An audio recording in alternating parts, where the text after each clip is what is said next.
What's going on, everyone? So, with these restricted free agent situations, you look at, Josh Giddey, Jonathan Kuminga, as well as Quentin Grimes. And I really do think that the Lakers should potentially at least keep an eye on the Quentin Grimes situation. We'll see what actually happens and develop. But I would love to see the Lakers, and maybe they already have, who knows?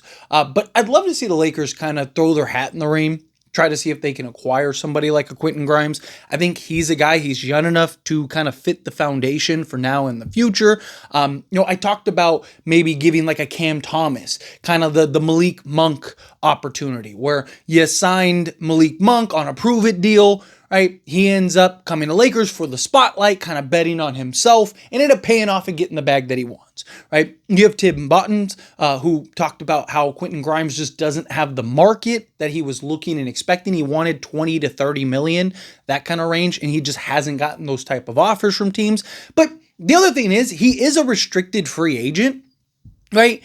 And the problem with the restricted free agents is like, okay, if I'm a team like the Lakers at the beginning of the season, right, and or beginning of the offseason, and I want to offer all of the cap space I have to Quentin Grimes, I can't make any moves until that gets resolved, right? So now I'm missing out on all these opportunities, right? The problem with the restricted free agents is it basically ties up your cap space for, until that gets done and resolved. So if I'm a team that does have cap space to throw, say, 15 million at Quentin Grimes, do I want to throw the 15 million on Quentin Grimes, or do I want to kind of go and keep the cap flexibility and not have that tied up? And then, it makes more sense to just kind of, hey, let them resolve, figure it out. And then if he becomes available, if the Sixers and them can't come to a resolution, then I can jump in and maybe come and make a play on the player, right? And one of the things that could be holding up Quentin Grimes is the kind of uncertainties centered around the Philadelphia 76ers, primarily with Joel Embiid as well as Paul George.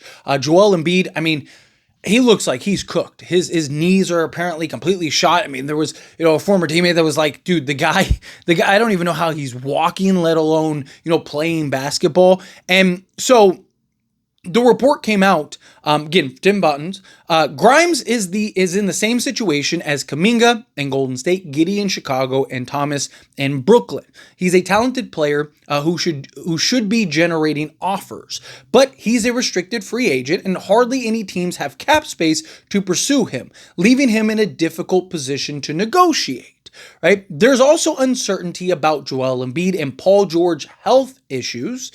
If Grimes accepts the qualifying offer from Philadelphia, rather than paying him long-term 8 figures annual contract, the 76ers could enter the season a few $1 million into the luxury tax, allowing them to potentially dip under if the season goes like it did last season. So basically, they're saying that Quentin Grimes could end up taking the qualifying offer, right? Allows him to kind of finish the year. I think it's like just under 8 million. So he'd finish the year in Philadelphia, but it'd give them the possibility and potential to kind of get off of him, especially if they're going to run the risk of losing him in the offseason, because he could go into unrestricted free agency. So they could look at it as like, hey, maybe we can kind of just salary dump him at some point, get under the tax if, Joel Embiid and Paul George don't get healthy and we end up having a season like we had last year. So could kind of use that as the flexibility. But that's more of the reason, like, if I'm a team like the Lakers, right, why not go and try to work something out to land a Quentin Grimes, right? Why not go to a team like Philadelphia and be like, hey, maybe you're even doing a salary dump or something like that to just absorb him, especially if you can get him for, say, like 10 million, right? Can you maybe find a team, you give up like Dalton Connect or something like that, then maybe clear, be like, hey, we'll clear, 5 million off your books and, by absorbing a guy. And then I don't know, you get creative if you have to, whatever you have to do in order to land somebody like Quentin Grimes. I look at Grimes, he's 25 years old and literally just turned 25 in May. So he's young enough to be a foundation piece for now in the future. He's coming off of an excellent season. He is a little bit of a gamble, right? Because yes, he had an incredible run in Philadelphia. Like overall on the season, he averaged 15 points, 4 rebounds, 3 assists on 47% shooting.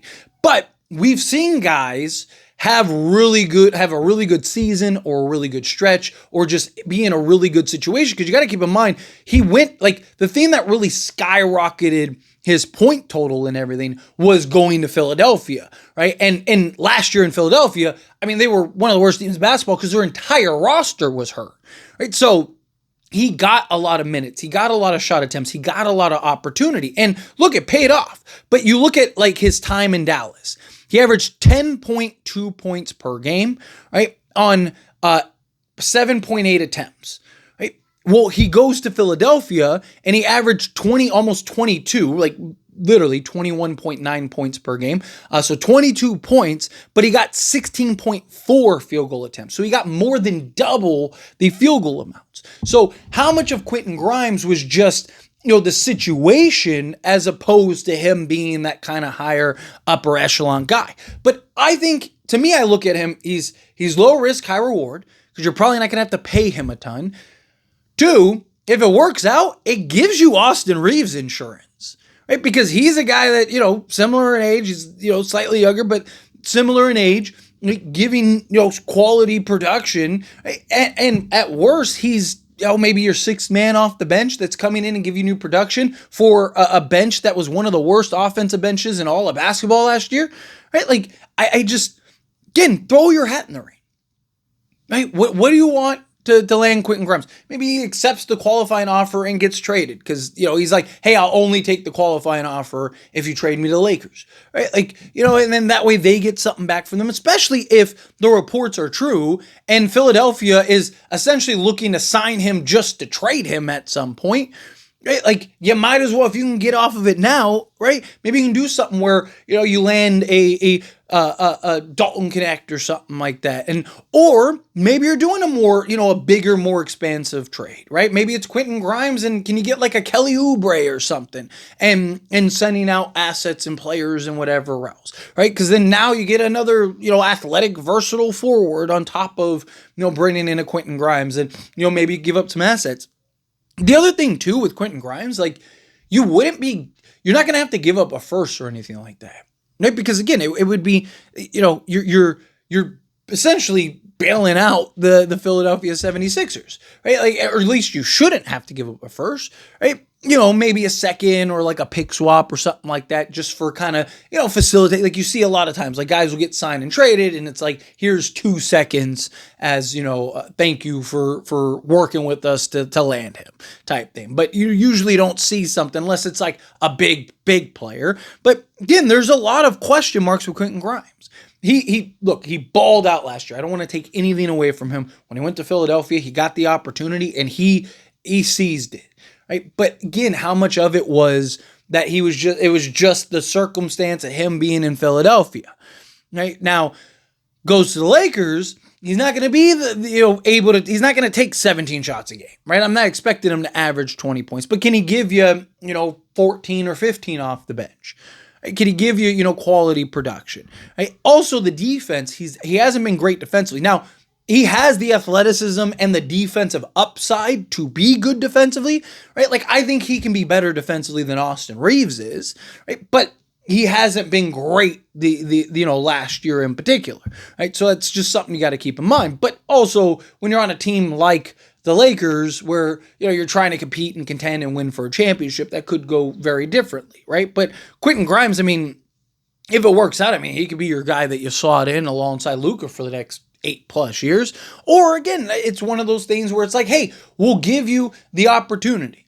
You could stay in Philadelphia where it might work out or it might not, or you can come to a team like the Lakers, and even in a 6th-man role, coming off the bench, you're going to get more attention. You're going to get more notoriety, especially if we're winning and you're contributing to that. If we win a championship and you're a huge part of that, you're going to get paid. You think you want to make 20, 30 million now, you're probably looking much closer to 30 million at that point. If you're a huge contributor and, you won an NBA championship, now you get that ring bump. Like, so there is that incentive if you're the Lakers and Quentin Grimes to be like, hey, and Luka could hit up Grimes and be like, hey, buddy, like, what do you think? Come to Lakers, team up with me again. Like, it's just, again, I don't, it really boils down to what is Philadelphia looking and wanting to do. And it might take a little nudge and a little push from Quentin Grimes. But if I'm Grimes, I'm trying to do that. Because, again, if the Lakers can get anything close to what we saw with, I mean, even Dallas, he shot 40% from three-point range on 4.3 attempts. He's a good three-point shooter. 37.5% on 5.2 attempts. Even in Philadelphia, on 8 attempts, shot 37.3%. It's really good, right? Like, so again, he's a guy that can get buckets. He's a guy that can shoot the basketball. Right? There are questions about his defense, but I think that's something that you can work on and kind of figure out. I think if you're the Lakers, I think you throw your hat in the ring, get Luka, because they can't say anything because that'd be tampering. But nothing against Luka calling Quentin Grimes and being like, "Hey, dude, why don't you kind of nudge your way to the Lakers?" It feels like one of these restricted free agents, I feel like, are all of them just going to take the qualifying offer? Maybe. And then you're going to have a bunch of, unrestricted free agents that are going to be young, talented, and gifted. But I think either at some point, one, if not multiple of these guys are going to end up getting traded or put on the trade block, or two, teams are going to cave and end up paying them. Right? It's just like who blinks first type of thing. I mean, we still have a lot of time between now and training camp, but don't be shocked if you start hearing some rumors about Quentin Grimes being on the trade block if we start getting close to training camp. But anyway, as always, this is a discussion. I pass a question on you. Let me know your thoughts and opinions down in the comments. That being said, if you haven't liked this video, hit that like button. Helps me a lot, so we enjoy these types of videos, and I truly appreciate it. Not subscribe to the channel, hit that subscribe button, turn on the bell notifications. Appreciate y'all. See you in the next one. Thank you.